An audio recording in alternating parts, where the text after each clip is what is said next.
واليوم تحدثنا عن العالم كيف كان يتعطش إلى النبي صلى الله عليه وسلم.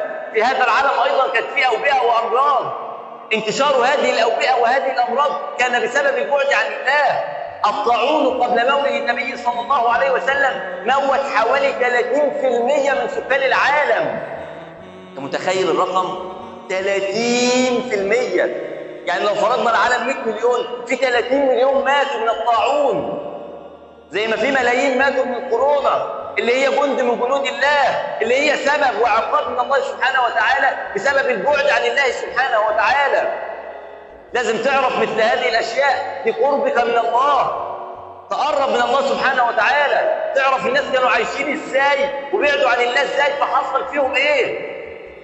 ما تقولش انا مالي اعرف تاريخ الناس دول ليه، انا اعرف حصل فيهم كذا وكذا ليه.